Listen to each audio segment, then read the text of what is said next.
So I recently found an analogy in a video that Cher had given, and it had to do with bumper cars, Cher and bumper cars. And to me, it changed the way I look at, or it can change the way you look at goals and how to achieve them. Cher and bumper cars. So here's what Cher said.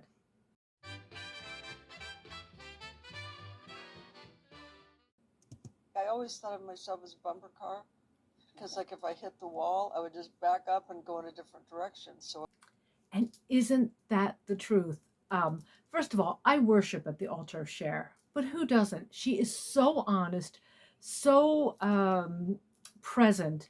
If you take even the slightest deep dive and watch interviews with her on YouTube, I promise you'll just come away thinking, well, you probably already do if you're part of my tribe. She's just a fabulous, real person.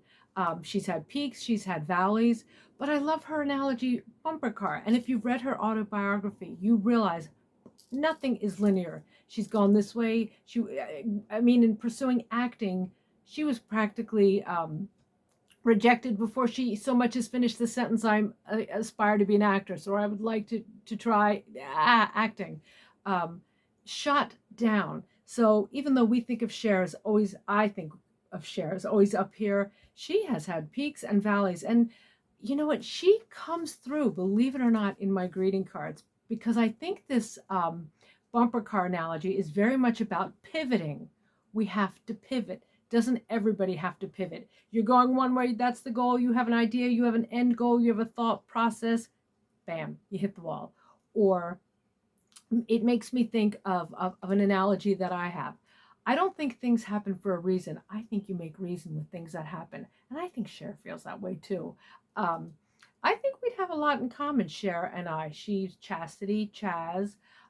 My personal life is kind of interwoven with things that I believe Cher's was. So I think we could hang. I think we could actually hang. And also because I have the gay man DNA in me, we'd be like that. And you know what else I think? And tell me if you agree with this. I think she's a kind person. Why do I think that? I was watching the Met Gala when she stepped outside, and prior to going to the event, she took a moment and she acknowledged those onlookers. She acknowledged her crowd, her admirers, and having been a former celebrity publicist, working with some very big people whose names I won't mention, Sybil Shepherd, not everybody is kind to people. Not all celebrities are kind to people that want to engage with them. And some are so kind, you'd be surprised. And again, I won't mention names except for Raquel Welch. So kind from the highest to the, I love people who are kind to people at every different level. And Cher's pivoting, this bumper card made me think of two of my cards. One, it made me think of the most fabulous people don't have the best of everything. They make the best of everything they have. And I think that is Cher. And I think that's a life lesson. If you've read her autobiography or just taken a little tiny dive and watched videos on YouTube, most especially her recent Howard Stern interview, I think you would pick that up. She always made the best of what she had. And she also reminds me of another card of mine. And that card is, if one door slams closed, bam, kick another one open and say, I'm here. So of course, I alter at the worship at the altar of Cher, and I'll share different observations on here from time to time, because I think we can all learn from people in high places, or I should say in visible places. I know a lot of us probably know people like Cher in our regular personal life, just someone who's goal-oriented or kind or just knows how to pivot. It's all about the pivot.